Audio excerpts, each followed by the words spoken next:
Okay, here we go. Yeah, welcome to the podcast again, Anton. So, for the people who are listening to this is the second time we've recorded, because the first time it didn't want to record half of, record my side of it. So, here we go again. Anton, do you want to take it away and give a little intro to who you are again, if possible? Yeah, sure. So my name is Anton Nootenboom. In English, Nootenboom sounds more fun. 35-year-old Dutchman. I've been living in Sydney, Australia for the last 7 years. I recently just returned back to the Netherlands. I've been here for a month now. I spent 10 years in the Dutch army before I left to Australia. 3 tours to Afghanistan. And when I came to Australia, of course, had an absolute blast. Living life to the fullest, but at some point it was my time to deal with my mental health. And that led to eventually in 2019 me doing a barefoot, the first person ever to walk barefoot to base camp Mount Everest. And more recently, I walked a new Guinness World Records. I walked the 3,019k barefoot from Cairns to Sydney to raise awareness for men's mental health. And now we're here and doing what we're doing. Yeah, awesome, thank you. And so when we last spoke, for the people who haven't listened to the last podcast, we spoke just after you'd done Everest Base Camp, wasn't it, barefoot, before doing the one that you've just finished now in Australia. So obviously I've got a few questions about that. I know we've covered some of this in the bit that didn't record just now, but if we could go over it again, that'd be great. Yeah. So when did you join the military? How long? And you're not still serving in the military, are you? You said. No, I left the army 7 years ago, just before I left to Australia. I was in there for 10 years. I joined when I was just barely 18, which provided me, pretty much my whole adulthood life. I was in the army. It provided me with all the right tools to do what I do right now. And of course, the 3 missions to Afghanistan, they shape you for sure.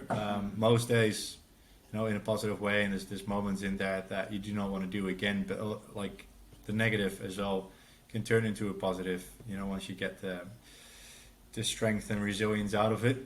And then after 10 years, I thought, done enough, seen enough. It was time for a new adventure, and I traveled a lot in my life already. Like whenever I had an opportunity, I would just grab my backpack and just travel, low budget, see new cultures, see new places, meet new people, and live. One thing that you really learn on these missions in Afghanistan is life can be over within a second. So live it like there's no tomorrow. And traveling was that for me. Just wanted to do as much as I could. And that kind of led to, after those 10 years, to me selling my house, selling my car, saying goodbye to friends and family. I wanted to travel the world. Traveled until I fell in love with the country, where I saw new opportunities and a better life balance, not live to work, but work to live. I moved to Australia. I went traveling to Australia, like working holiday visa, and then just madly fell in love with the place and never left. So 7 years later, we finally made it back, but we never did the whole world trip anymore. Yeah, I bet that 7 years feels like it just went like that as well. Oh yeah. It's funny though, because in those 7 years, more happened than in the 28 years before. Especially when it comes to self-development, self-awareness, and where I stand in life right now.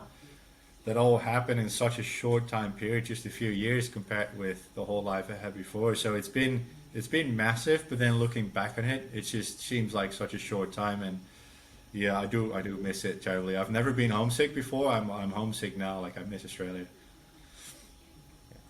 Yeah, I think well, fingers crossed you're going to get. Well, no, actually, no fingers crossed. You are going to get back out there, like you said. I will get back. The journey, like we spoke about just before the call, wasn't it? You said about like some of the people you met on the walk that you did around Australia. I think things like that happen for reasons. So like meeting those ministers and things. Hopefully, that is that little guidance or that little sign that's going to help you to get back, back there, because you've done so much, from a charity standpoint as well, because you raised money for a men's mental health charity in the Netherlands as well as in Australia, didn't you? Yeah, yeah. So in the end, I worked for 4 different organizations, 2 in Australia and 2 in the Netherlands, all mental health related.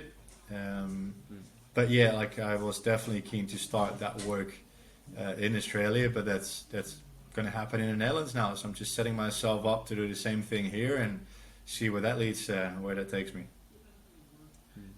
Yeah, and how much did you raise altogether? In the end, a bit over 85,000 Australian dollars. So it's blew my mind. You know, before the walk, one of the charities asked me like, "Oh, how much are you hoping to raise?" Like, I've got no clue. Maybe 20, 25. You know, that would be absolutely amazing already. And by the time I finished, it was just over 85,000 combined between the Netherlands and Australia. It's nuts, crazy, That's amazing. So good. That is incredible. Fair play. And I have to ask you about this as well. So like, Hugh Jackman, how did that come about? Yeah, yeah, that was a cool little surprise. So, Gus Worland, he's the founder of Gotcha for Life, the biggest mental health organization I work for, and the one I hope to do work with in the future as well when I go back to Australia. His best mate is Hugh Jackman. They went to school together, and they still, you know, even though he lives in the States, they're still calling each other almost every day. And I knew that. But then, you know, I never expected Hugh Jackman actually to reach out. So Gus already mentioned a few times, like, hey, you know, Hugh's asking about you. And I was like, how's that tall Dutchman going with his bare feet? And then one particular morning where I was actually struggling pretty badly, just physically, mostly, just swearing out loud, like on the side of the highway, getting through the day, I got this FaceTime request. Well, actually, I just saw this random number pop up first. And what happens a lot in Australia is that you get these calls and they're trying to sell like electricity or a new phone to you, something like that. So, you know, I've learned how to ignore that. And just in the very last second, I saw FaceTime request at the bottom. So I was kind of like, oh, that's a bit odd. They usually don't use FaceTime. So I was like, oh, let's just pick up. And then, you know, it was the face of Hugh Jackman. He was in his hotel room in quarantine in Australia. He was visiting his dad at the time. And yeah, he just FaceTimed me. He just wanted to check in and have a chat. And cool thing was, it was, you know, as if we were just mates. And we were just checking in after a few months of how we're doing, and we had like a really cool chat. You know, like we actually got pretty how do you say it, intimate as well. Like, as in he was sharing a story about his dad. You know, I felt honored that he wanted to share that with me, and it was amazing. Like, he's such a genuine, down to earth guy. Like, with some actors, you can kind of see on the screen already that, you know, they're you know, just normal people like you and I, and he's definitely one of them. He's just a normal bloke, just having, you know, a genuine conversation. It was amazing to have that support. And then afterwards, he used his social media to share the story every now and then, which led to way more support, of course, as well, like a bigger reach. So yeah, absolutely amazing. That's it. You know, things like that is absolutely surreal. But I think, you know, when you're putting yourself in a position like that, you know, it's going to draw attention, but it's also going to, you know, draw people to you, because people look at it and go, this person's doing something special. You kind of know that, don't you? You kind of look at it and go, this is different, and people are attracted to that. I think, you know, people want to help out or get on board. You know, I found that when me and a girl called Frankie, we set out to do a 100-mile ultra marathon last year. Insane. And we the support I was insane. The support was absolutely amazing. Like, I had people just reaching out, some people that I didn't really know as well, saying, oh, you know, can I give you some of this stuff, or can I give you some of this, which will be good for this? And you know, they weren't trying to market their own products. You know, they were actually like, look, just take it, just have it. You know, they didn't even, some wanted to be sponsors, some just genuinely wanted to support. And I think it's incredible when you've got, like I said, when you're doing something like that, people know you're doing it for a good cause, and you're also going to be pushing the physical and mental boundaries. It gets people drawn to you. So that's incredible, the fact that you've like, you know, that he got reached out as well. So did he come and see you as well in person, or? No, he wanted to, but he like Australia, of course, had very strict lockdown rules. So he wanted to come walk with me for a bit, but then yeah, he was stuck in his hotel room for the first 2 weeks, and then he only had 1 week left to to visit his dad and his family. So there's no time for him to fly up, unfortunately. But who knows, in the future when I come back to Australia, I'll meet him one day. We'll see. Yeah, awesome. Now, so if we get into the, so I think we covered this on the last bit that we recorded, and before the software had a bit of a doodle. So glitch. Yeah, so the Everest walk. So in comparison to the walk around Australia, how hard was the Everest one in comparison? Do you know what I mean? Which one? Well, Yeah. compared to the Aussie walk, Nepal was an absolute walk in the park. It was Really? yeah, it was crazy. It's mostly because, of course, Nepal, like going up to base camp Everest barefoot only took me 9 days. To do the distance I did in Australia was 163 days. Where in Nepal it was mostly the last 3 days where I was just walking on pure rock and ice and cold and low on oxygen and tired and miserable. I was having moments like that on pretty much every single day of the 163 that I did for the walk in Australia. So yeah, it was of course like completely different challenges, but when it comes to like toughness, there's nothing I can compare to what I had to go through on a walk in Australia. But then Nepal was absolutely amazing in its own way.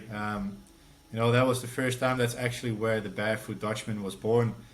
The whole idea of it, where I realized it's as simple as using my two bare feet to make a difference for someone else, and to show as well that our body and mind are capable of doing so much more than we give it credit for. So that on its own was already, amazing. That led to so many more things. Yeah, and just to be in the Himalayas, man, like, Australia is beautiful. It's the most beautiful country I've ever seen. But to be in the Himalayas as something majestic, to be between those high mountains, the people, the culture, like how genuinely kind they are and helpful, and I was walking to raise funds and awareness for the people living in the remote communities of the Himalayas, and to see where that money was going, and to feel the gratitude for the first time in my life doing something like that. Yeah, that's something you'll just never forget, and that will just give you so much more, energy and motivation to keep going as well. Yeah, and do you know what? I think the support that you have on social media for for that as well. Especially, I obviously didn't know you when you were doing the Everest walk, but I know with the walk you done in Australia, the support you had on like social media was quite significant, I think, and in person as well, isn't it? We spoke about it earlier briefly. The support with the cart with Wilson. When people were coming out to actually help you to change the tires or weld it together and things like that. Like it shows the best of humanity, I think, Yeah. isn't it? When people are, when you're pushing yourself through something at the expense of, sorry, not at the expense, but for other people. Yeah. And for charity, like you did. Well, I think one of the best things from this whole walk is that I got to show that, like in media and lots on social media, we get to see so many negative things. And we start to lose hope in humanity. We start to lose hope, in the people around us. Like we think it's all negative. But this showed there's a million times more good people out there doing good things than we get to see. We only get to see the negative. But now I was in a position to every day show the good in people, because every single day people would pull over their cars and have a chat, check in on me if I was okay, if I needed anything, to donate. It was amazing, and to share those stories, to be able to share those stories every day, like you cannot feel more lucky to be in that position. And when it comes to the extent of how far they would go to help me out, there was a stretch. It's called the Marlborough Stretch. It's by car. It's about 4 hours of driving in absolutely nothingness, like no houses, no petrol stations, absolutely nothing except for road and bush. And for me, walking it barefoot, it took me about 2 weeks. And that set middle of that stretch, Wilson, the little dog trolley that I was pushing, fully broke down, and I needed a new wheel. So there was this Dutch couple. They lived a few hours up north, and they heard about it. They needed to be like a few hours south from where I was. So they said, like, "We'll come pick it up, pick your wheel up on the way, and we'll bring it into the city to get it fixed." And I called this bikey shop, this push bike shop, and they stayed open on the Sunday, especially for me, so he could fix the wheel straight away and return it to them so they could bring it back up again. You know, it was absolutely amazing. And I was stuck there in my tent on the side of the highway on this deserted truck stop with nothing around for 4 days in the end, just sitting in my tent. And people would just, you know, drive over, check in on me, see if I needed anything, bring food, bring water, and just be some good company. It's absolutely amazing what people do. You know, it didn't matter where I was. I could be somewhere in the bush in my tent in the middle of the night, and people would just show up with a hot curry, you know, like just made me a hot meal. People had some people would see me on the side of the highway walking barefoot, struggling, didn't know what it was about. So they drove into town to buy me a pair of shoes, drive back to hand me over a pair of shoes, not knowing I wasn't allowed to wear shoes. But, you know, they see a random stranger on the side of the highway, and without even thinking about it, they go and buy shoes, which shows again, you know, like there's so many good people out there, which is, you know, we need to open ourselves up to it, you know, have these conversations with each other, just, you know, speak to a random stranger and just have a conversation. You know, you'll be surprised of how cool that it can be, but then don't believe just what you see on media and social media as well. Like it's way out of proportion, as in when it comes to terms of good people and bad people out there. There's so many more good people out there. Yeah, no, 100%. That's, and you know, I love that. Like you said, that you've given examples there of, like you said, genuine things that people do that you don't really hear about, because like you see now and again on social media, or now and again, you know, somebody will pay for your meal when you go to McDonald's, you know, yeah. like it's rare that those things happen, and you hear about it, but like you said, it seems few and far between. Whereas when you look at that, you can see, actually, do you know what, the amount of support and the amount of aid that people have given across the, you know, 6 months that you were doing it, it just, yeah, it does. It goes to show that there are a lot more, that people are there to help, and they will they will go out of their way to do so. It's just, yeah, like you said, it doesn't all get documented on social media, I suppose, which is good. Yeah. So, I know you said the heat was a real fucker. When you were doing that, wasn't it? I think it was like 2 days in or something, wasn't it? You put up a post or a story saying didn't expect it to be as hot on the tarmac barefoot as it was. Yeah, well, it was more like the, how do you say it, the structure of the tarmac. It wasn't tarmac, it was just you know, what's it called?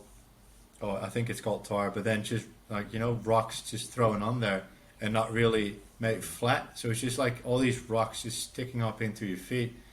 Where when I was just doing my barefoot walks in Sydney, you know, you're all on just nice smooth roads, that's what you think you're going to get. And then it just happened to be that the first 2,000 Ks of the walk was just the Bruce Highway, which is tar and rock. And then like most of the loose rock end up on the side of the highway where I was walking. And if you had like, you know, the grassy bits, grass in Australia is different as well. Like you've got bindies. They're like a type of wheat with like really sharp thorns in there. They go through your tires. So imagine what they do to your bare feet. There's glass, there's rubbish. You know, there was no real gentle way of walking, like gentle place to walk there. So my feet were hurting so much from constantly stepping on these rocks. Like I said, you know, like it's like stepping on Lego. And when you step on Lego, your whole body just cramps up for a moment, right? So that's how I was walking for hours on a day. And because my feet were hurting that much already, I couldn't really feel the heat of the tarmac anymore, because pain is pain.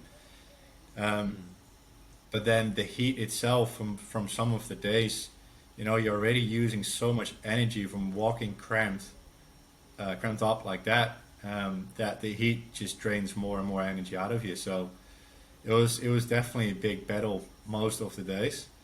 I timed it well weather-wise. I started at the end of wet season up north and at the start of winter south. So I walked through the best months in Australia to do something like that. But then still, it's Australia. If it's hot, it's hot. Yeah. Did you come across many animals or many like snakes, spiders, anything like that? Yeah, I was like mostly dead. I stopped counting after 100, but I've seen more than 100 dead snakes on the side of the highway because they warm up on the road, and then they get hit by cars. You've got the most poisonous snake in the world living in that region, and the most deadly snake in the world living in that region, and then you've got heaps of other like poisonous snakes. And I was walking barefoot, so it's not ideal circumstances. But in the end, I've only actually seen one live snake, a big python. I'm pretty sure that has been quite a few around my tent while I was, pitched up and sleeping. I reckon I've seen more than 300 dead kangaroos and wallabies just rotting away on the side of the highway, pigs, and Yeah. I was always walking downwind for some reason, so I could smell them from a distance, and then I had to walk towards it. It's not the best, but it was, part of it. Yeah. I've seen a lot Did you of see any live ones? Yeah, I've seen live kangaroos as well. Yeah. Lots I of was going to cows. say then, three. But honestly, I was expecting to see way more, live wildlife. But I think because I'm walking on the side of the highway, they do know how to stay away from it. It's more at night when they come out. I got a whole new love for cows. There was like heaps of these massive cow farms. And they're so social, they always come check you out, they always hurdle up and follow you for a bit. So that was my social interaction most of the time, just with the cows that were following me. What was you say what was the best sort of what was the best or most memorable part of the whole walk? Like what would be what's the thing that really stuck out to you, or that you were sort of grateful for? To be honest, I had grateful moments every single day, as in, I definitely learned how to live in the now and how to appreciate the now no matter what the circumstances are. So there was always a moment on a day where I was absolutely struggling, swearing out loud to myself, to the wind, to trucks passing by, to life, just being absolutely miserable. And then on the same day, I could be frothing on life because, I would just be looking at the nature around me thinking, well, I get to do this. I get to walk here and I get to do this mission. And then I walked through so many different, how do you say it, like natural environments. So up north, you've got the tropics and it's like sugarcane fields as far as the eye can see, bush, the tropical bush. And then it turns into these plain fields, and in a car it seems absolutely boring, but when you walk it, it's it's kind of like a magical spot as well, and you kind of feel that presence of the indigenous, like the ancient culture that has been there for like thousands of years already. Then you get to the coastline, the Sunshine Coast, Gold Coast. You get to walk along the beach for the first time. Like it took me about 3.5 months to get there, but then you get to walk the coastline and you see the most amazing beaches and ocean, and I saw whales and dolphins passing by. That's something on itself as well. And then the further south I got into more of the towns and the cities. It got a bit more densely populated, and that on itself again was a beauty as well. You speak to more people, you see more things happening. So every stage had its own beauty, its own thing to be grateful for, but every day was an absolute roller coaster. I could wake up feeling absolutely miserable. Sometimes when you deal with your mental health, with the depression, coming out of your bed is the biggest task already. That's kind of how I felt at those days as well, because you knew you had to come out your tent, pack your shit up, and just walk on this horrendous, road made and designed by the devil. But then halfway during the day, all of a sudden you were walking in this beautiful setting, and you met a few people that shared their mental health story, or shared they actually it triggered them to do something, and then the whole day was worth it again. So it was, every day was a surprise, and every day, it was always an end well kind of story. No, that's amazing, because like you said, I think when you're walking barefoot or running barefoot, I've done it myself as well. Like every single step brings you back to this present moment, and I think like when you're walking, like you said, barefoot, feeling every step, I think you're looking around as well, like almost things to distract you, I think, from the pain that you're going through at that moment, which, and subsequently when you're looking around, you're being more mindful then of the environment and looking for those little things, I think, just the things within nature, whether it's, I don't know, the trees or the beaches or the mountains, whatever, you're kind of a bit more conscious of all of it. That's how I can imagine it being anyway. And, definitely. You get to appreciate it on such a different level, and with the pain as well, like I reckon it was like after 5 days, like I was just slowly dying of the pain. Like it was overwhelming when I thought about like how long I had to go and how different this mission was going to be because of the condition of the roads. But after 5 days, I kind of accepted the pain as it was. So I kind of told myself, this pain is not going to go anywhere. It's not going to change. It's just going to be there. So just accept it. And as soon as you kind of accept the pain for what it is, you get to live with it. It's not going to go anywhere. It's not going to disappear. It's just part of the journey. And the more you accept it, the better it gets. So the smoother the days get. Instead of only focusing on the pain you have, I started to put that a bit more on the background, and I started to focus on, like you said, as well, the mindfulness and the things I could see and the things I get to do. And then some days the pain was a little bit less, some days the pain was a little bit worse. The pain was there, but it was just, something you had to accept. And it's definitely something we can apply in daily life as well. There's going to be moments where you're going to be struggling and it's going to hurt, but as soon as you kind of accept that's there, it becomes a little bit less on the front, like that. It's not taking over your life or your day. It's just part of it. And that's awesome, because that's really symbolic of life in general, isn't it? You're going to have these days where things are going a little bit better, a bit more smoothly. Then you're going to have those days where things are a bit more rocky.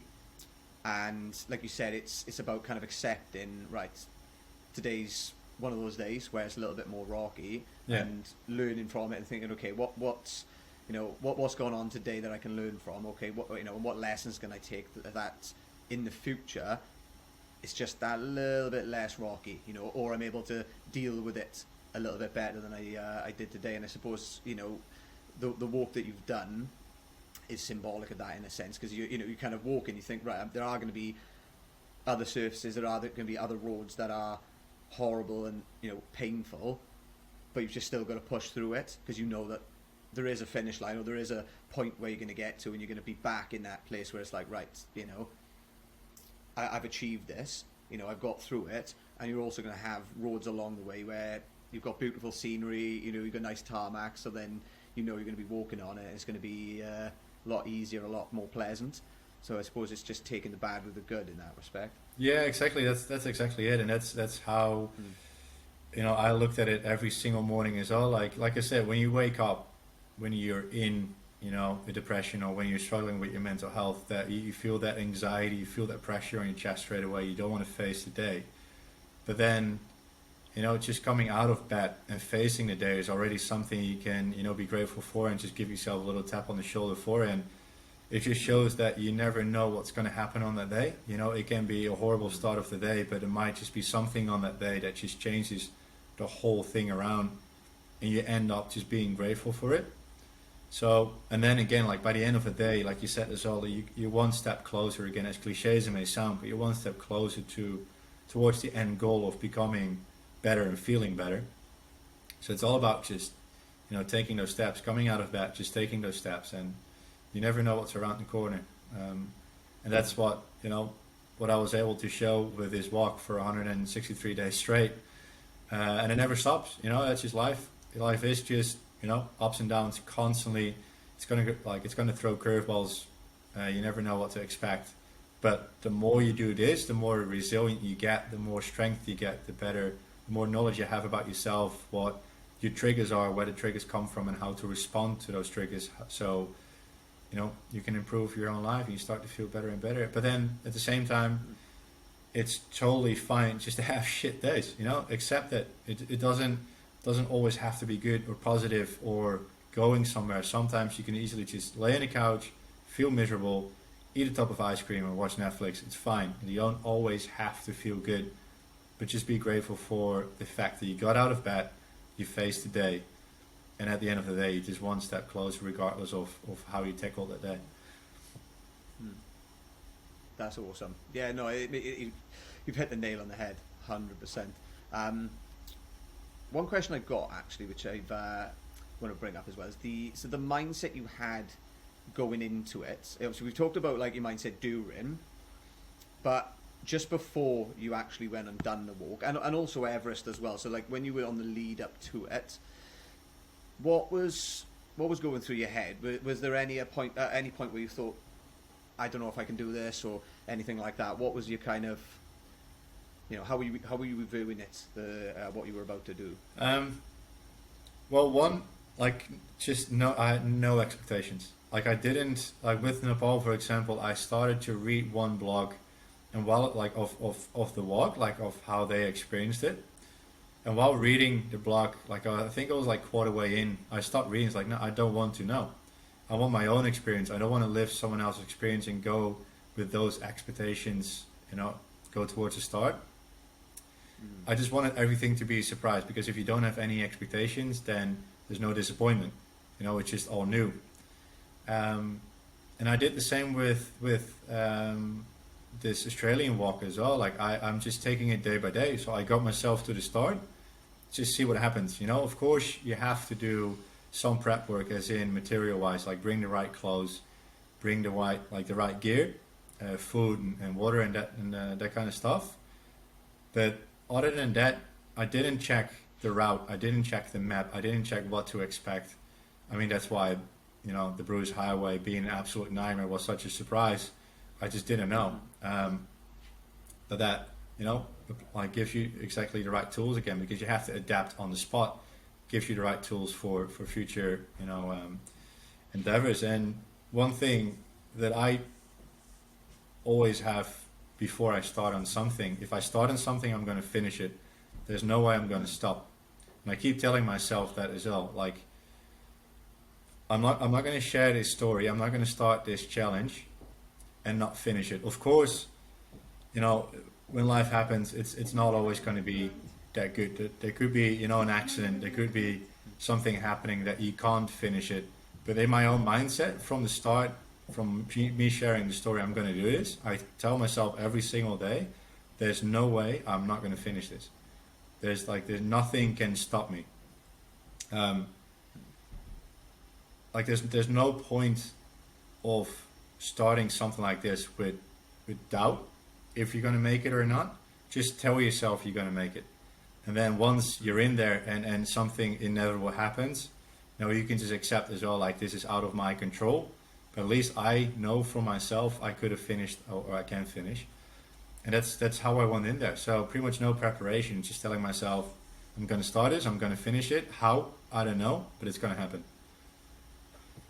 Yeah, that's a really, really good point, because like you said, I think a lot of people have an expectation about how things are going to go, and yeah, it really it can damage the experience, I think, if you have that expectation of how it's going to go, no matter what, really. Like if you talk about somebody who's doing I don't know, a competition, let's just say for bodybuilding or something along those lines, if you are going into it and you're expecting, right, this is going to happen, or whatever, or even expecting to win, you can say, right, I am going to do my best and I'm going to prepare as much as possible. The outcome is out of my hands, but I am going there and I'm going to make sure that I'm on that stage. That's the kind of part that you can play, isn't it, in situations like that? You're like, I'm going to show up and I'm going to keep showing up, and the outcome is out of my hands ultimately. But as long as you have that sort of vision about getting there and doing everything you can beforehand and during, and that's all we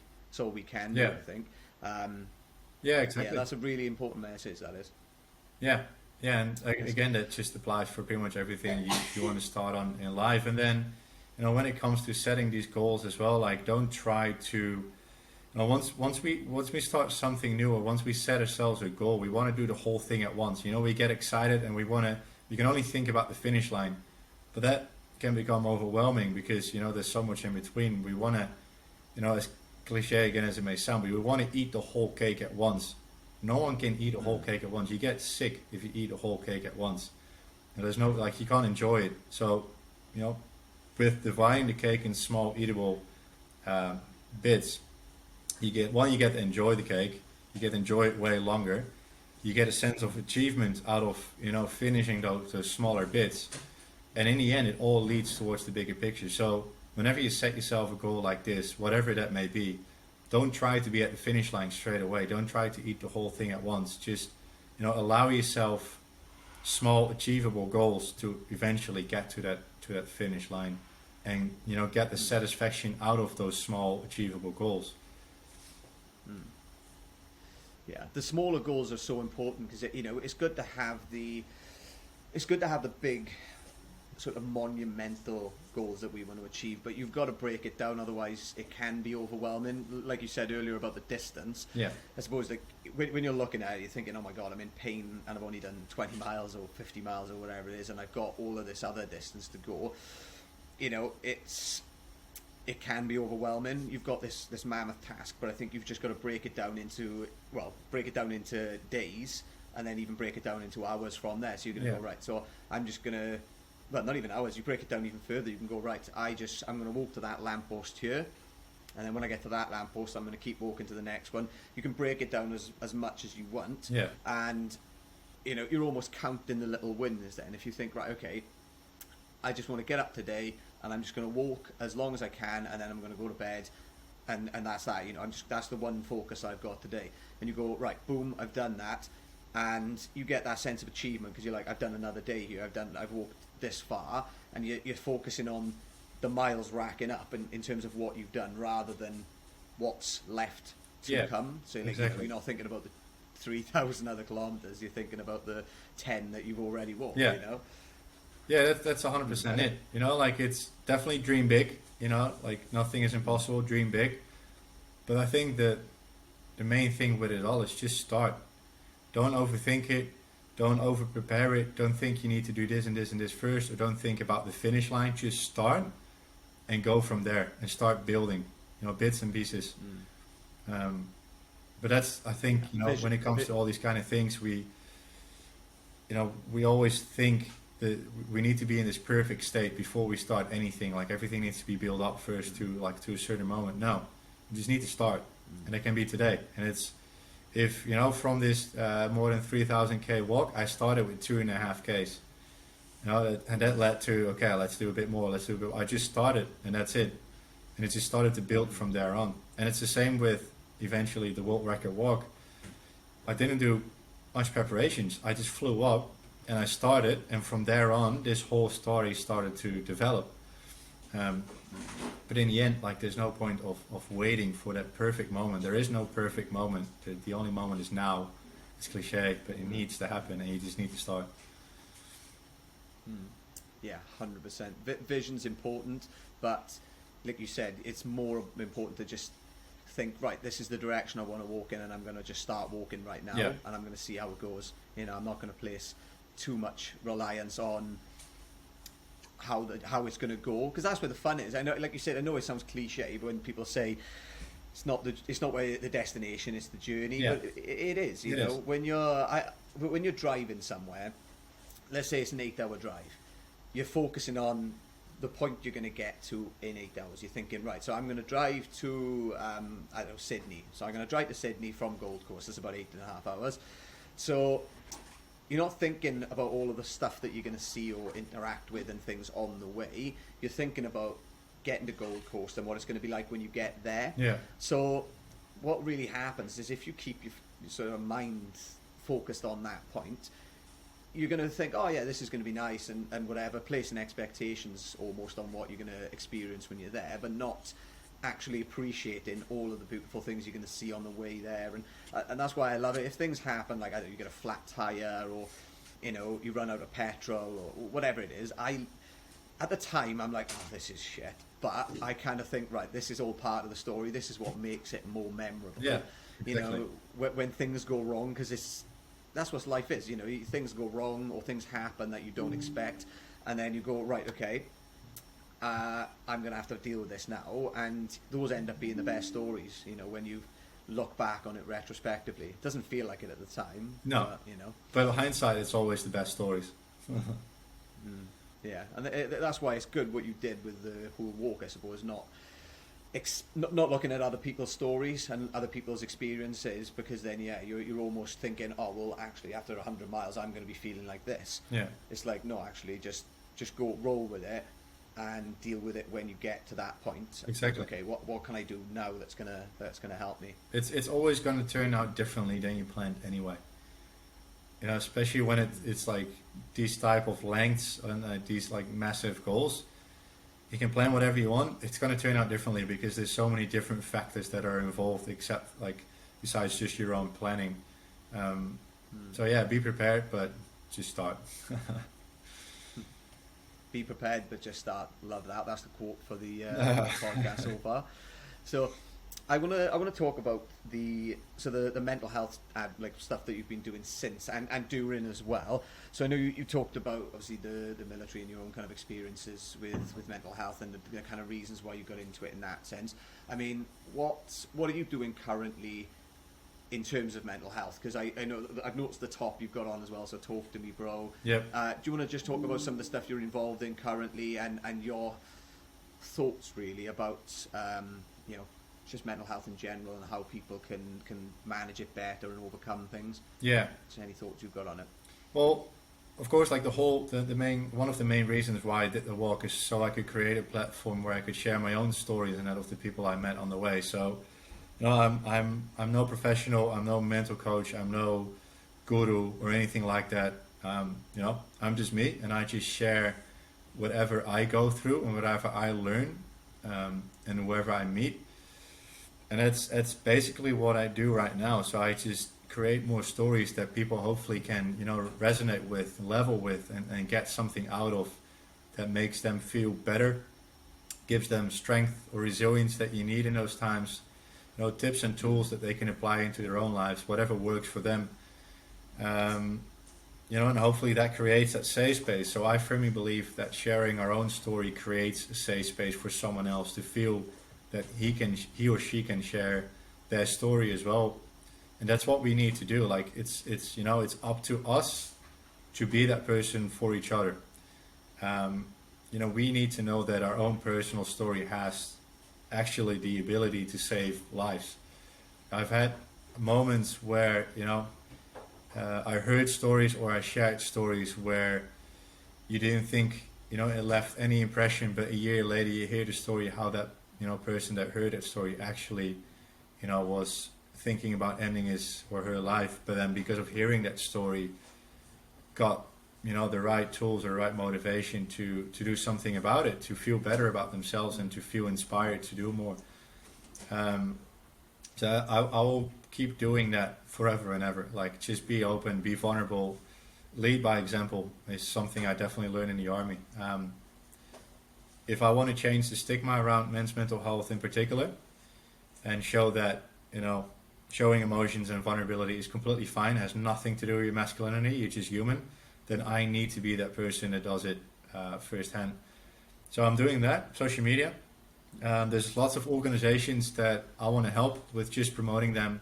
There's so many organizations that do the great work, just like Talk to Me Bro. That's one in Australia, and I definitely want to promote that here in the Netherlands as well. So I'm definitely big on just, attaching myself to as many organizations as I can to promote that work so people know that they can go to these places. I am a speaker now, motivational speaker, so I go to companies and hopefully schools soon where I can share my stories with them to hopefully inspire and motivate them as well to feel comfortable with sharing their emotions. So I show them the hard numbers of where we stand right now when it comes to mental health and men's mental health, but I show them as well what we can do about it in our own friends, like group of friends or community or work environment or sports environment. Breathwork is something like is a tool that I learned recently that has such immense power to change people's mental health, and it's as simple as using your own breath that can do it. So again, I've done the training with breathless expeditions in Australia, but I'm no guru, like I'm no expert. I've done the training, but it's not that I know it all. I just feel this urge of I want to share this tool because it helped me. So if I can just share the same thing with other groups of people, then hopefully they can get the same result out of it. So I want to start teaching breathwork in different environments to hopefully just share what I've just learned, and to hopefully them feeling the same thing as I've learned. And I truly believe breathwork has that power. Like I've not met anyone that has done breathwork and said like, well, has done nothing to me. Like everyone's like, holy shit, this blew my mind. So yeah, that's another thing that just landed on my path that I want to keep sharing. So basically my life just is sharing whatever I learn right now, and I've created this platform, and hopefully that platform just keeps growing. When people ask me, like you are seeing right now as well, when people have questions for me, my answers are never short. I need to learn how to shorten my answers so it becomes a bit more impactful. But one really good thing is where I can just share everything as a book. So I've recently been asked to write a book, just finished it. It's been published in 2 weeks, so exciting and nervous at the same time. But that's another platform where I could just share everything that happened in my life, key moments that made me who I am right now, to hopefully, again, inspire others or make others feel a bit better about their situation or give them the right tools. So yeah, I'm just going to hopefully keep growing in what I've just started now. The cool thing is when I started the walk, I had no intentions other than doing the walk and just raising funds and awareness. And now it's become my life. That's it. See, it's about accepting. It's accepting what comes, isn't it? Like you said, even though you didn't set out to write a book, you've actually gone out there and achieved something incredible. And then the messages that you've sent across social media and in person to the people that you've met, they're quite profound. And like it's just adding on top of that again, isn't it? It's like, just thinking, actually, yeah, I've got a message to tell here and to put out, and just finding the mediums in which to do it. And yeah, writing a book is definitely one of those. Well done, by the way. Obviously, I only saw this yesterday, didn't I? So it's this is incredible. I can't wait for it to be translated into English. So when is the so just for people listening? So you've got the Dutch version is coming out in 2 weeks. You said, is it? So on the 7th of June, the Dutch one will be published, and then shortly after that. So when that momentum is kind of gone. We're not gone, but like the chaos around that is kind of gone. We'll take our time, we'll translate to English, and then we'll get it into, of course, Australia, but hopefully other countries as well, whoever wants to read it. We'll see how that one goes. But right now, it's definitely nerve-wracking because there's a lot of personal stories in there. That you are vulnerable in that spot, and now it's there for everyone to read. But hopefully, it's going to do the trick. And you know what? There's growth that can come on your part as well from actually putting it out there, isn't it? Like it's quite nerve-wracking. It's quite scary when you're sharing your own story for the first time. Especially when you're putting it out there and you don't really know how many people are gonna hear it or see it or read it. And I think it can be quite daunting. But there's a lot of growth that comes from just being able to put it, to be vulnerable, like you said. And I think that's something that we've all got to learn to try and do more, is be more vulnerable, and that includes, like you said there, about talking about emotions. And I think that's a problem with men right away across the world, not just in Australia or Netherlands. I know it's the same in the UK as well. There's this sort of expectation that if we talk about our emotions as a man, that we're going to get judged by other men or by by women, and not be seen as attractive, not being seen as sort of as the kind of person that they would want to be with. If it's a a partner, for example, or if it's just another person, they're going to be like, oh. Yeah. Look at him. He's talking about his emotions. It's not. It's starting to change now. I think a lot of people are actually being more accepting of it. So, like, I know with my friends, if they talk to me, or about stuff, like, I'm like, oh, and I'm really grateful that they've actually mentioned to me that they're going through a tough time, because I recognise how challenging that can be to do for a lot of people, and especially people in the area that I've grown up in. It was definitely stigmatized when I was growing up, but it's starting to change now, which is really nice to see. Yeah, I think COVID did us a little favor with that, because all of a sudden a lot of people for 2 years in a row were stuck with themselves and had to deal with their own mental health, where a lot of people thought, mental health is only, for the people that are in psych wards. Now they're starting to realize, it's for everyone. We all go through our challenges, we all go through our mental health struggles. And then especially when it comes to, towards men, we've started the conversation. So it's definitely, becoming more of an open topic, but still, it's very, very minimal to what it should be. So still so many men grow up and only know the fact that, or like the outdated perspective that showing emotion and vulnerability is a weakness for a man, where the opposite is true. Like, it's courageous to speak up. It takes courage, and you actually have the ability to save your own life and up someone else with it as well. So you're actually like a superhero. So we just need to change the perspective. It's not weak, but it's courageous. And as soon as us men feel that word courageous, we can feel different about speaking up about it as well. But it's all up to us. So of course, it's good to have a government that helps. Of course, it's good to have these massive organizations that help with it. But it needs to come from ourselves. We need to have these conversations with our mates, with our, at sports clubs, at our job sites. We need to show each other that we're there for each other and that it's safe to talk about these things. So, again, like I said before, like, us sharing our own story has the ability to create a safe space for someone else that might be struggling or that week, to feel like, well, if he can talk about it, then I can talk about it as well. And that creates that ripple effect. So if in that moment he feels safe to talk about it, he can again be that person for his mates and his family and his community. So we need to create that ripple effect by just, being open and vulnerable if something is happening in our life. So on one hand, yes, we need to build, resilience and strength. That is much needed, because life is just going to throw curveballs at us. But we need to know as well that in times of need, we can talk about it. We all do this life for the first time. We don't have the answer to every question. And there's other people that have. So just ask them for help. It's completely fine. It has nothing to do with being a man or a woman. It's just being human. You can still work on your car. You can still play footy. You can still drink beer. But it's just as normal to have these open conversations with your mate and say, like, you know what, I'm actually struggling right now.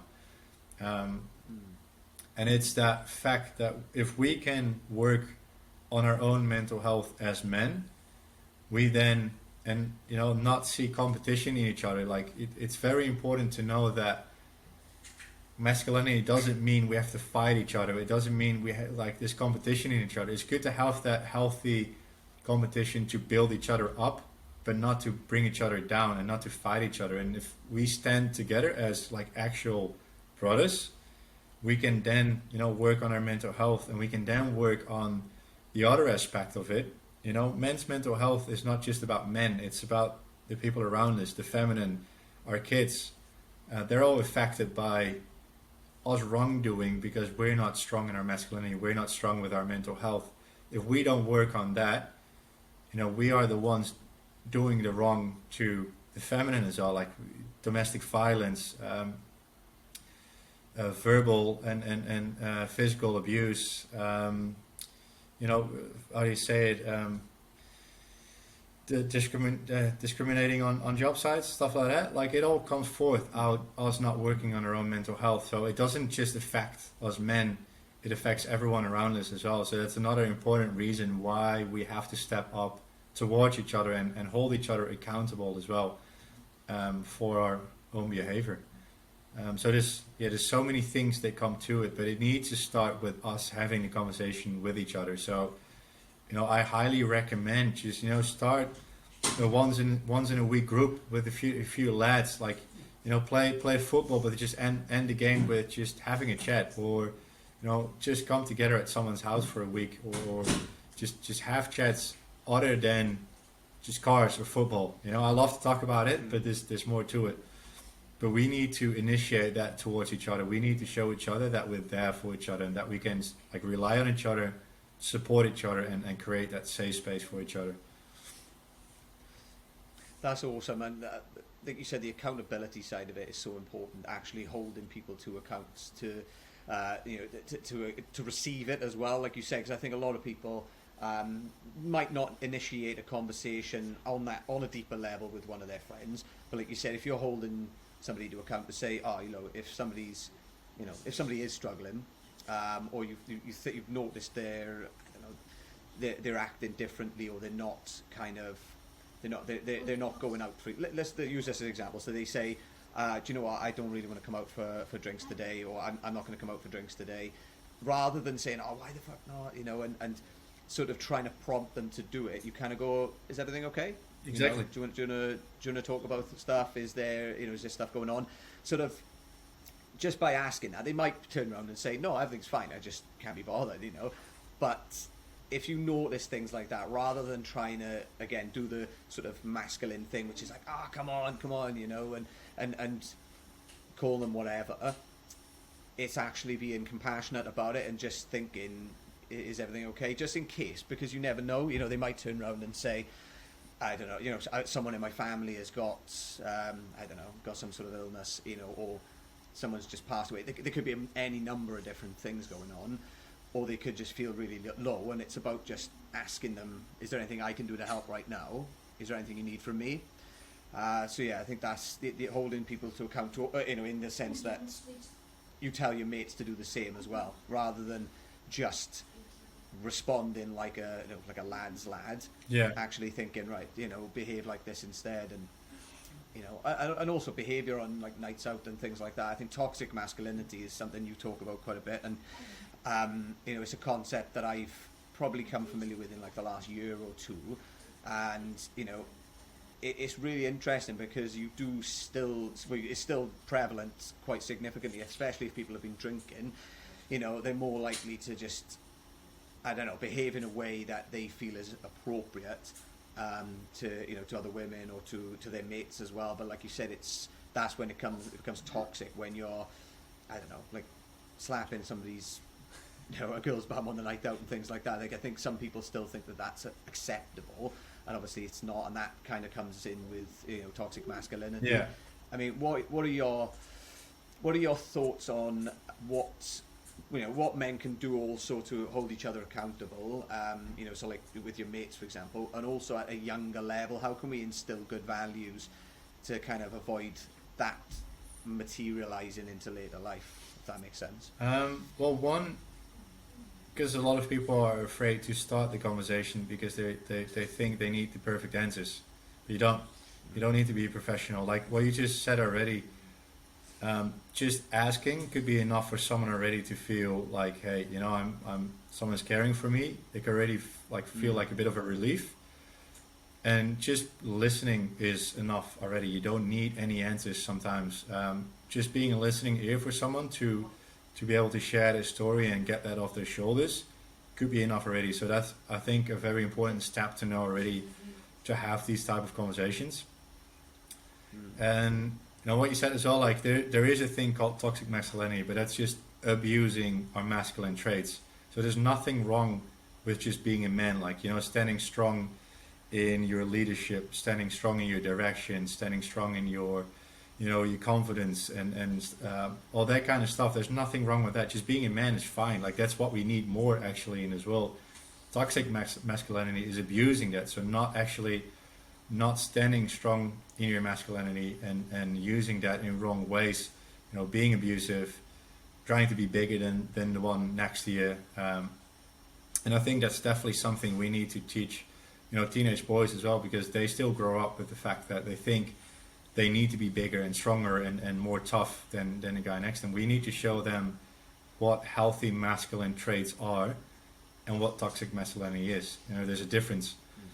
And we need to show them, how to, like, what integrity means, pretty much. Like, that one word kind of captured it as all. Like, we need to be more respectful towards each other, but we need to set that example. It's up to us to set that example. So, one, do not be scared to have those conversations, and two, be the example, that you talk about. Be that example yourself. So, show more respect towards women. Like, use your masculine traits not to abuse, but just to safeguard that space. Yeah, I think that's it. Like, would you say? I was going to say, would you say that self-belief and higher levels of self-confidence, and when I say self-confidence, I don't mean the ability to just walk in a room necessarily and talk to any person that's there, but more confident within yourself. So you're not looking at other people thinking, "Oh, I wish I was more like that," or or thinking, "Oh, I wish I was like this, or was like that, or I wish I had these traits." Like, so instilling or allowing people to build up their own self confidence and their belief within themselves. Would you say that is a good start for reducing toxic masculinity? Because, like you said, it comes from an egoic place, doesn't it? I feel that sort of need to be the big man, or this need to show your masculine traits, but you're doing it in a way that's quite destructive and shows quite the opposite. Actually, it shows that you're trying to be this person that you're not, almost. And I think, like you said, a place that I would say is good to start from is if you can build up the individual's self-confidence and belief within themselves, not to the extent that they're quite narcissistic, but just they kind of know who they are, they're confident within their own skin and with their own sort of masculinity, and then they're actually able to approach situations with a more positive light. 100%. I think that is maybe the most important step, is go on that journey of self-awareness, try to discover what it is that makes you step out of the comfort zones, do things that might be a little bit scary at the time, things like I think we talked about this last time as well, but things like meditation, yoga, mindfulness, breath work, for most men that's still pretty far out of the comfort zone. It was the same for me. When I was in the army, I would tell you to hug a tree, but these are all like tools to become so self-aware and make you actually more confident in who you are as a person, so you don't see other men as competition anymore, because you have so much belief in yourself. You see people as equal. You just know that you can help each other out instead of bringing each other down.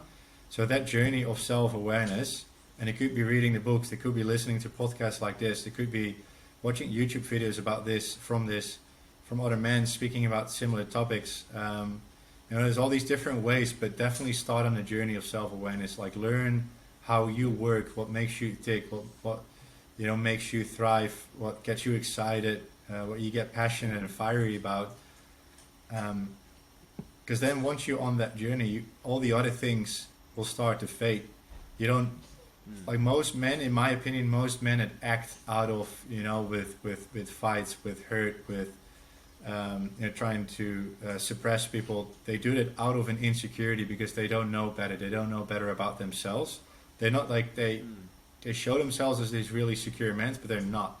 That's like, it's just actions out of insecurity. And it's not only until you start on this journey of self-awareness and start to learn about yourself is when you create that self confidence to be that man that we need. No, you've hit the nail on the head there. The insecurity it definitely breeds other things off the back end of it, and like you said, championing that is such an important thing. Okay, here we go. We're back. Sweet. We'll go back. Okay, so we had a little toilet break there. Okay, so we talked a little bit about breathwork. I want to go back to that actually. So I know you've done the course for it. I mean, going back to like the physical and the mental health benefits that you can get from breathwork. I mean, what do you think are the key ones, and what are your kind of own experiences with it? And also, if somebody wanted to try it today, what would you recommend? I mean, there's different levels of how deep you can go into the breath work. So like how I have experienced it so far, I've had two different levels pretty much. We've had the ones in the community where, we were just offering it to people that want to try it. And the sense you get out of that is just, a pure calm of mind. Your heart rate goes down, your blood pressure goes down, you feel at ease, your racing mind goes down, and you learn new tools of how to apply that in your daily life. You can use breath work at any moment, whenever you feel stressed, whenever you're at a job, you just get a new, you get a new job in. And it just overwhelms you and it overtakes you. You start to stress. You can already apply this within 2 minutes. If you're in traffic and someone pisses you off like badly, you can already apply it before you react. So you get all these tools. There's a lot of scientific research done about what it does to the body. I can't really tell you like every single bit of it, but of course, like one of them is your sleep already gets better. It's being used for mental health cases where the mental health improves drastically with using breathwork. And then you've got the very deep, almost shamanic type of breathwork that I've experienced, and that's where with your own breath you can go to a different dimension pretty much and actually heal things from the past, things that have been stuck inside your body that sometimes you didn't even know were there anymore. Like to give one example, there was another Dutchman who was next to me. He had no clue what he was in for, just as I think his wife sent him on this retreat, and he went through the session and he met his dad who died when he was a teenage boy. And when he was a teenage boy, he was your typical teenager. He was just being very, naughty. Let's just say he was a bit of a dick, especially towards his dad. And when his dad passed away, and later on, he felt, how much he wanted to show his dad what man he's become, at his own family. And he felt bad about never, his dad never actually seeing who he's become. And then on this breathwork session, he met his dad, and he was actually able to show his dad who he has become. Where this may sound a bit crazy for some people. I firmly believe in it because I've experienced it myself. But where his dad actually said, I can see you every day, and it was like a massive healing for him. He could let go, and he felt so much better for it. And there's countless of examples of I can give from people that had no clue what they were in for, but came out with these massive epiphanies or just healing sessions. So, like I said before, like I'm no expert. I'm just learning all of this myself now as well. Like I'm learning new tools, I'm learning new ways, and I'm learning how to feel it myself as well. But what I do know is that it works, and it works drastically in a way that actually blew my mind of how powerful this is. So I just want to share my learning curve, what I've learned so far to people that have not had the experience yet, just so they can see what they can do with their own breath. I think for sure later in this post, I can give you a whole list of things that will improve once you start breathing better. But let's, one thing I really like to say as well, like the pure basics of breathing, we all do it from the moment that we're born, but because of our lives, because of the stresses, we all do it. Like 50% of the world's population breathes wrong. It's as simple as your mouth is there to eat and talk, but yet we breathe through it. Yeah. Our nose is actually designed for us to breathe through. Like it's got like all these spaces here, and it's just like directed straight through the deeper core of your body where the breath needs to go, so it can, put the oxygen in the right cells in the right places. But yet we still over breathe through our mouth. We only breathe through our chest and very shallow, like short, shallow breath, where we're supposed to be breathing through our diaphragm and our stomach, our belly. That like our diaphragm actually has a muscle that supports our breathing, but we never use it anymore. We use our chest, which causes us to, create more stress, because the shorter our breath is, the more stress chemicals our body starts to create. We start to develop neck, shoulder, and chest pains because we only start breathing from here. So by only redirecting your breath already from your mouth through your nose, already has this massive health benefits impact on your physical body, but your mental state as well. And not, don't breathe short and shallow, but long inhales and exhales. So actually start counting your breath, and by doing that, you can already slow down your heart rate, slow down your blood pressure. So it's so simple, and then yet so powerful. And it's just something that we've learned to do the wrong way, and we just need to de-learn it and learn to do it the right way. And that's just by every time you catch yourself breathing through your mouth, just gently put the focus back on your nose and slowly breathe through your nose again, and bring the breath down. And the more you do it, the more it becomes how do you say it, a habit, and the more it becomes just natural again. Yeah, I know some people actually tape their mouth up while they sleep, so they constantly they're kind of forced to breathe through the nose. This was a game changer for me as well when I first came across it, because, like you said, it was interesting that more like pretty much everybody breathe through the mouth like all of the time, and we rarely breathe through the nose. But we're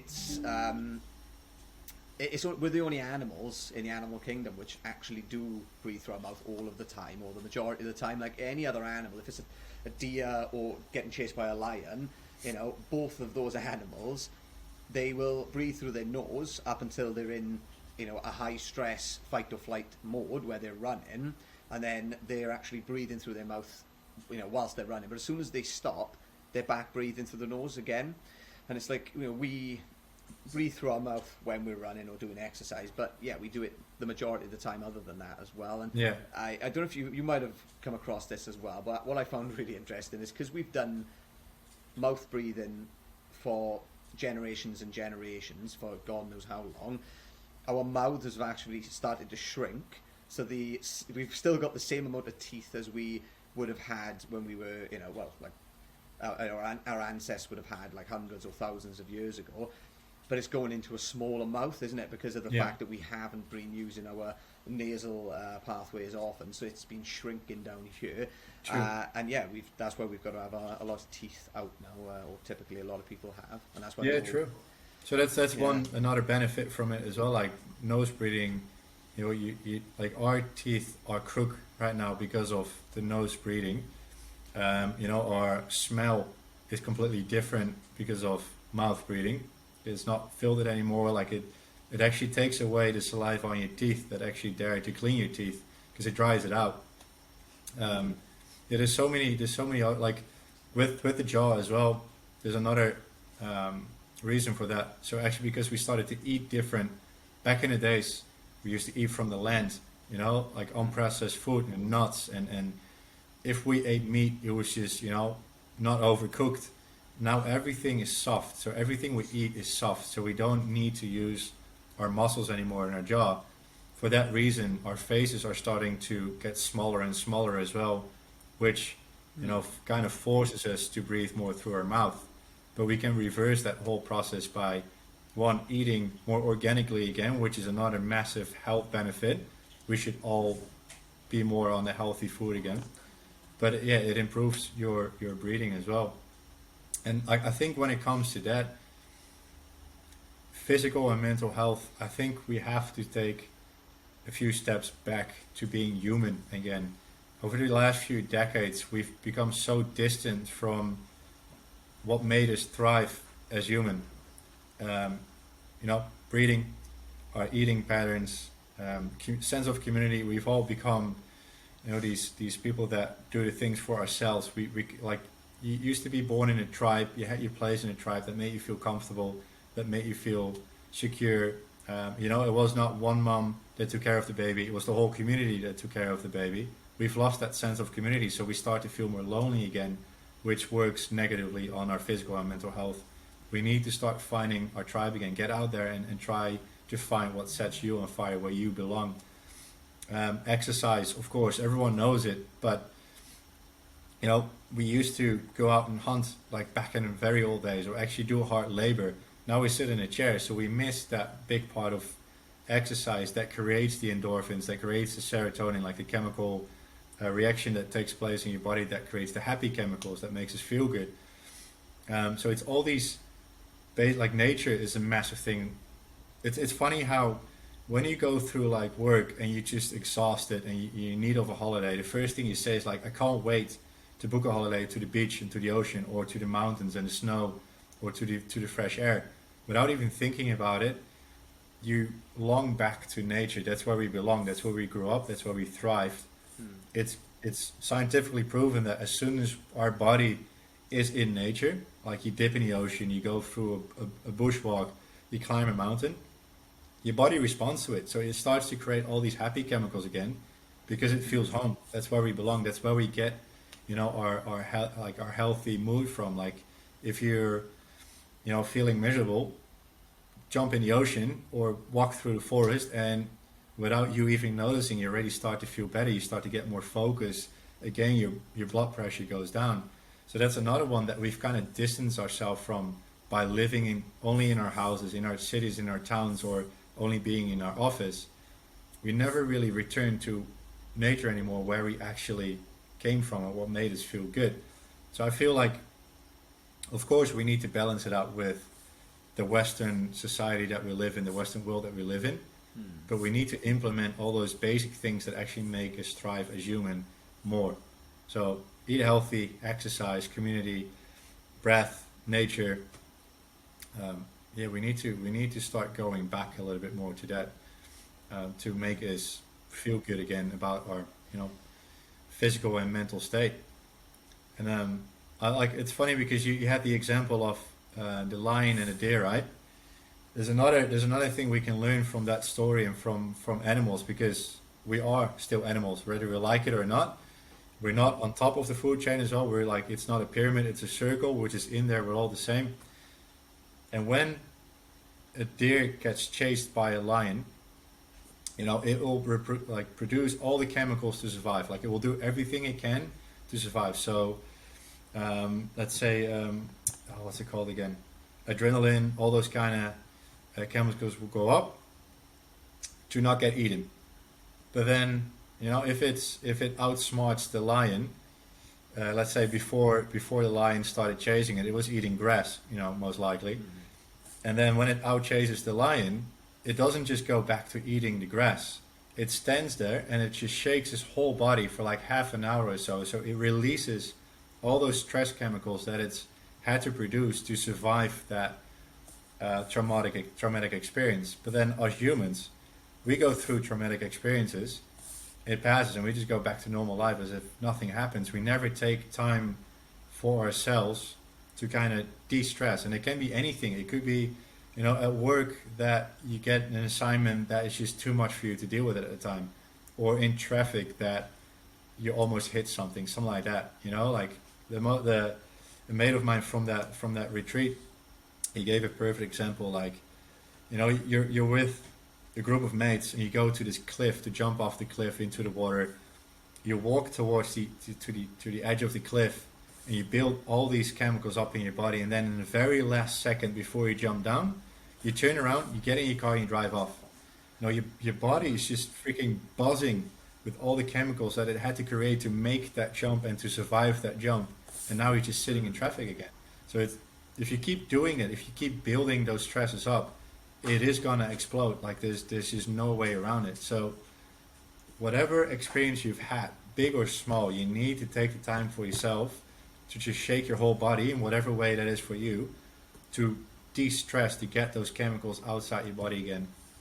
And going into nature, eating healthy, exercise, talking to your friends like in your community, that's all ways of de-stressing those moments to get rid of that trauma.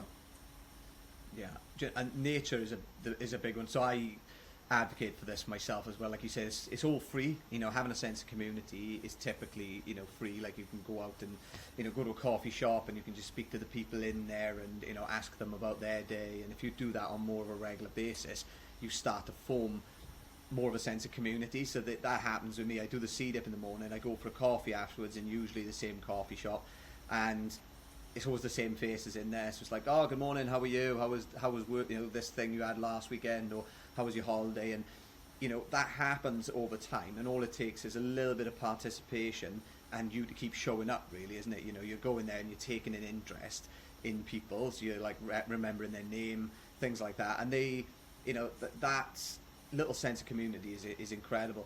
A big one for me as well is dog walkers. So I don't have a dog, but I just love making a fuss of other people's dogs. Yeah. And first thing in the morning, I go down the beach, go into the sea, but there's dogs everywhere. They're not allowed on the beach at the minute for the summer months, but there's still loads of dogs around. And I just love going down there and making a fuss of them. You speak to the owners and you see the same faces, quite often. The dogs remember you after a while, so that's quite nice. And it's such what you don't realise what you're doing, I don't think, when you're actually there. But it's making you feel happy because you're actually interacting with other people, with animals, and it is creating that sense of connection. And if you're doing that on a regular basis, it's increasing the levels of, I always forget the name of this one, oxytocin. Yeah. Oxytocin, which is I think they call it is it the connection hormone or the love hormone? I think it's the connection. I think serotonin is the love one. I'm always a bit confused. Like there's 4 of them, but they all make you happy eventually. Yeah, yeah. I think it's one of them anyway. But essentially, they link increased levels of oxytocin or regular levels of oxytocin to the lengthening of the telomeres, which is like I think it's something on the end of the chromosome, which is then directly correlated with your aging. So they say if you're having more oxytocin production over the course of time, that starts to shorten the. Sorry, hang on. It doesn't lengthen the telomeres. I think it stops the decreasing of the the telomeres, and the longer they are, the more likely you are to live a longer life. Does that make sense? Yeah. So anyway, I'm gonna put an article on that to this podcast because it's gonna make a lot more sense than what I just said, hopefully. But yeah, no, it is. It's that the connection side of it and the nature side of it. They're 2 big things that I promote, because going in the sea, it doesn't matter what you've got going on in your life. Once you get in the sea, especially during the winter months, you're probably not going to be thinking about it, at least for the time that you're in the water, especially if you're there with other people. If you're in the sea by yourself, you're thinking about the cold, and but it can sort of bring up some emotions and things. But that's good. That's important. It's bringing them to the surface, because there's something that you need to explore within those emotions. There's something that it's almost your mind and your body kind of telling you, we need to process this. We need to get through it. Because I think distraction only works for so long before it comes back and bites you in the ass. And I think that's when people lose somebody in their life, the first instance is like, I'm gonna go back to work and I'm gonna just crack on, and it doesn't work. It comes back eventually. Either it's weeks, months, or years later. Yeah. And the remnants of that experience and not dealing with it properly, they do last a long time. And that's kind of what I always say. If someone's really emotional about a loss, for example, or their partner's split up with them or cheated on them or whatever it is, and they're still experiencing the emotion for days and weeks later, and it's kind of it's good to say that's okay. It's perfectly normal, and it's actually better that you're going through this right now and feeling it the way you are, even though it's horrible.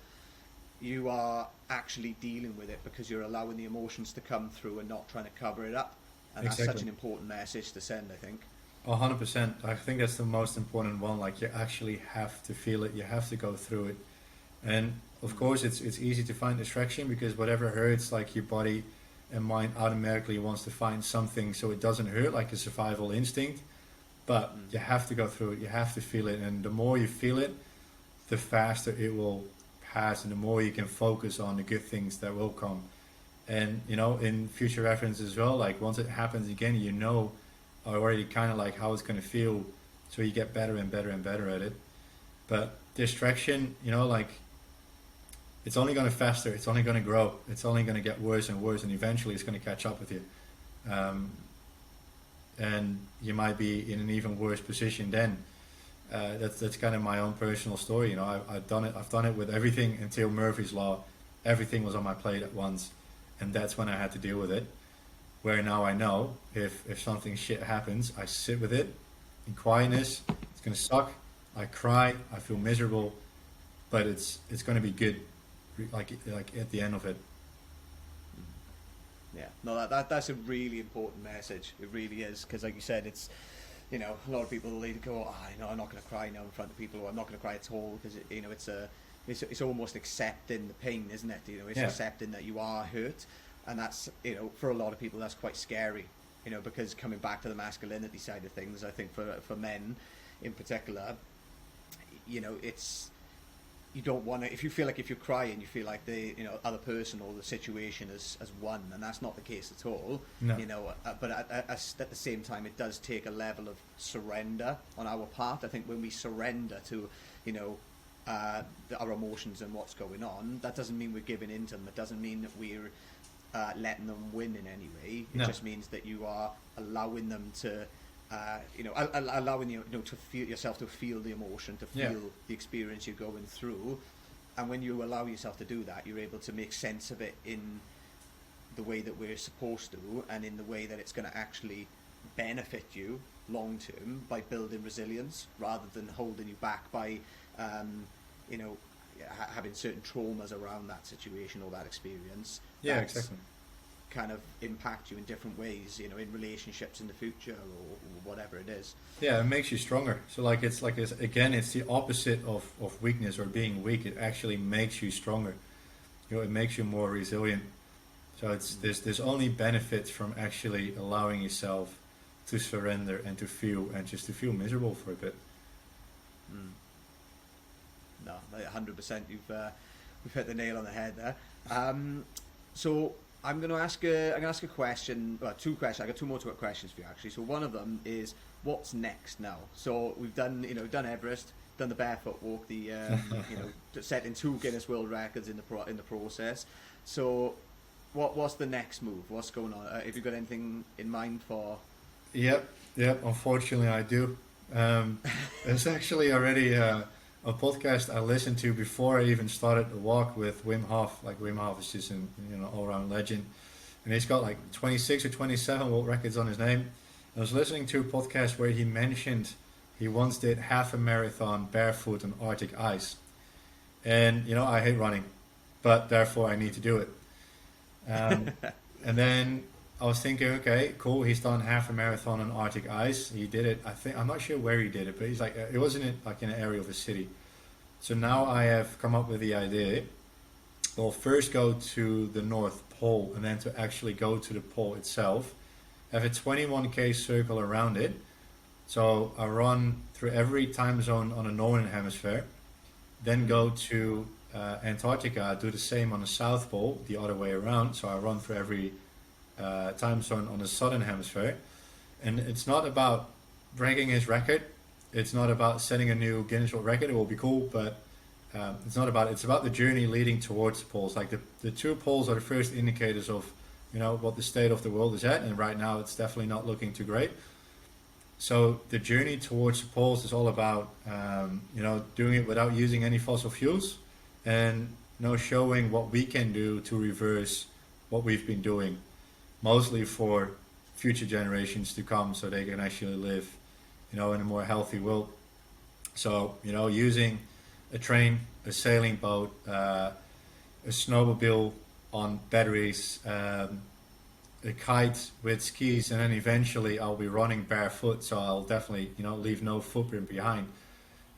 So that's hopefully next year's mission. But in the meantime, and again, that's to show that one, resilience. Our body and mind are capable of doing so much more than we give it credit for. There's already so many people that tell me you can't do that, like your toes will freeze off. You watch me, like it will happen. And then to use that momentum again to, of course, speak about mental health and about the environment. So I get to do two this time. And then in the meantime, like fully focus on this, like just sharing the words, like keep sharing the stories and use as many platforms as I can find to make it grow and to make that ripple effect grow, so it just turns into this massive wave of awareness towards people in general, men in particular, that it's completely fine to speak about your mental health and to ask for help. That is absolutely incredible. Fair play. You want to come with me? You know, I love as well, like how you and how other people come up with like these sorts of ideas. You know, it's it's amazing. That will be one hell of a challenge. I think it's right up your alley. I think you should join. I'm game. I am 100% up for that. Let's do it. I've done 5K on the ice before. Yeah. And it was at barefoot as well, and it was challenging, and I had it felt like frost nip afterwards, so like my feet were tingling and stuff like that. So I had socks on. I is laying in bed just trying to warm them up and stuff like that, and they were fine. But yeah, it's a different sort of beast when you're doing it barefoot on the ice. But I'm 100% up for getting on board with that. All right, sweet. Yeah, that's we'll get this done. We'll make it happen. All right. And last question I've got then is, so a motto or mantra that you tend to live by, something that kind of guides you throughout, within the challenges you do or just in daily life. I mean, I go from one to another so often. Like, I see one and then I was like, wow, that really resonates with me where I am right now. But one that always stays is nothing is impossible. I mean, you can do whatever you set your mind on. It's, the mind is the strongest power and muscle there is on this planet. And if you set that one right, you can do whatever you set your mind on. So nothing is impossible is definitely a mantra I go by. Yeah, 100%. You're spot on with that as well. It's, I think we don't give ourselves enough credit for the things that we can achieve, and I think when you start to do the kind of stuff that you're doing, which is pushing past those boundaries of what we expect to be, or what we think is normal, or what we feel is our limit, once you push past that, you start to discover, there's a whole world out here of possibility. Exactly. And I think, just to add on to that, anyone listening to this, if there's something like a self-limiting belief, there's something that you think that you can't do, or you've told yourself up until today that you can't do, I would say set yourself the goal of actually proving yourself wrong, because when you actually go and you prove yourself wrong, that completely changes your perspective on everything. I think you start looking at the world as, with a growth mindset. So, okay, what is possible rather than this isn't possible? Like, it's completely changed my perspective on things. Just stepping up from a half marathon to a marathon, like that one thing changed everything, because I thought I couldn't do it, and when I went and done it, I was like, right, hang on, what else can I do? So yeah, that's a really important message. Love that. Yeah, it's only the limits we put on ourselves, that make us stop doing things that we want to do. But then once you start looking for those limits that you put there yourself, you start to see, I'm the one that put it there, like no one else, and you can go over it. Like in the army, they always said, whenever you got tired, they said, you're only at 10% of what you can actually achieve. So they were constantly pushing those boundaries to show you that there are no boundaries. Like you can just go and go and go and go.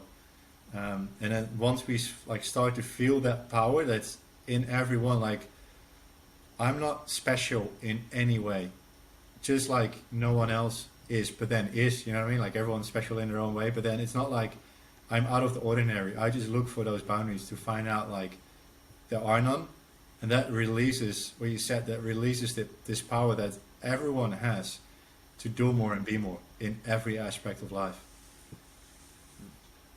Awesome. No, that's amazing. Honestly, thank you very much for for coming on the show again. Thanks for having me, I man. really appreciate it. Like, I think we have got a lot of good messages that have gone out today. So like I said, I really, really appreciate you coming on. I can't wait to have a chat further about this this other challenge as well, because that is definitely right up my street. And it's a good challenge when you get those little butterflies as well about the idea of it, and you're like, oh. Exactly. So yeah, then you know what's going to happen. Yeah, like what just want to say as well, anybody listening to this, so if people want to buy your book, obviously I know the Dutch version's out in 2 weeks, English version will be out at some point as well, so I think it's on your website, thebarefootdutchman.com, is that right? Yeah, that's right. And if they just follow on Facebook or Instagram the Barefoot Dutchman, I'm updating there pretty much every single day. As soon as the English version is out, they can get it on there straight away as well. Awesome, cool, and get an audiobook out as well, because for sure. I love a good audiobook. I do. For sure. You've got to read it though. You've got to read it. I might let you do the English reading then, because if I read in English, it's going to be a long book, I think. Yeah, I think. Well, the Welsh accent might be quite cool to add. Yeah, I think so. A twist onto it. Yeah. Awesome. No, I really appreciate that, man. Thank you very much. Thanks, man. Awesome. Take care, and I'll see you soon. See you soon.